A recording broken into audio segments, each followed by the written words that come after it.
Hello बच्चों, आइए इस प्रश्न को देखते हैं।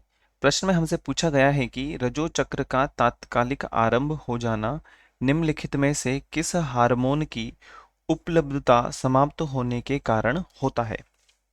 सबसे पहले हम बात करते हैं प्रश्न से संबंधित मुख्य अवधारणा के विषय में।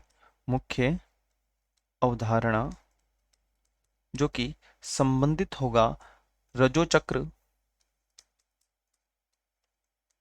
या हम कह सकते हैं आर्तव चक्र।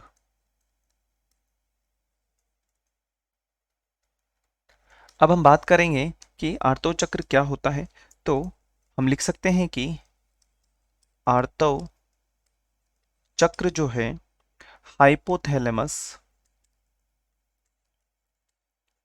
हाइपोथैलेमस ग्रंथि द्वारा शुरू होता है।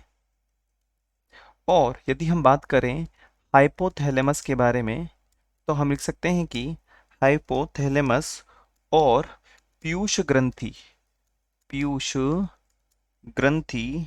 जो कि यह क्या काम करेंगी, यह आर्तव चक्र को नियंत्रित करती हैं। क्या करती हैं? आर्तव चक्र को नियंत्रित करती हैं। यदि हम बात करें तो ये इसका जो मुख्य कारण होता है वो क्या होता है, अंडाशय के अंदर एस्ट्रोजन और प्रोजेस्टेरोन को बनाने के लिए प्रेरित करना। जो आर्तव चक्र होता है, या रजो चक्र के बारे में हम बात करें, रजो चक्र भी लिख सकते हैं हम। रजो चक्र या आर्तव चक्र जो होता है, इसका मुख्य कारण हम एक तरीके से कह सकते हैं, अगले पेज पे लिख लेते हैं। वो ये होता है कि अंडाशय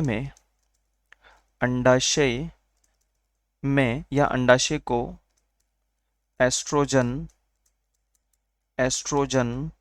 एवं प्रोजेस्टेरोन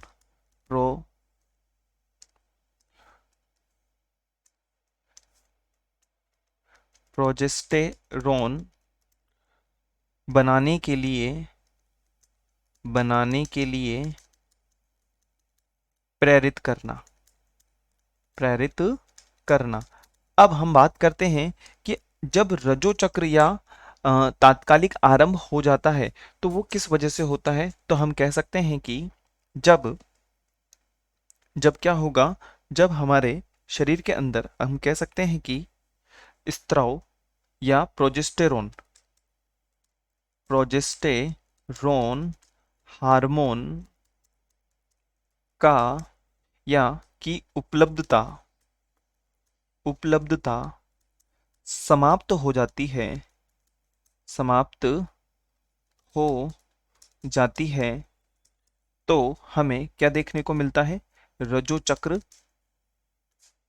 देखने को मिलता है। अब हम बात करते हैं दिए गए विकल्पों के बारे में। तो पहला विकल्प है हमारे पास में एस्ट्रोजन, जो कि पूर्ण रूप से गलत है। एफएसएच भी नहीं होगा। यदि हम बात करें ल्यूटिनाइडिंग हार्मोन के बारे में तो ये भी नहीं होगा। और विकल्प डी के बारे में यदि हम बात करें तो पूर्ण रूप से सत्य होगा। तो विकल्प डी जो है हमारे प्रश्न की मुख्य अवधारणा की पूर्ण रूप से अनुपालना कर रहा है, क्योंकि हमने यहाँ पे देखा है कि जो प्रोजेस्टेरोन हार्मोन की उपलब्धता यदि समाप्त हो जाती है तो रजो चक्र हमें देखने को मिलता है। तो विकल्प डी जो है हमारा वांछित और सही उत्तर होगा। आशा है आप इसे अच्छी तरह समझ गए होंगे। धन्यवाद।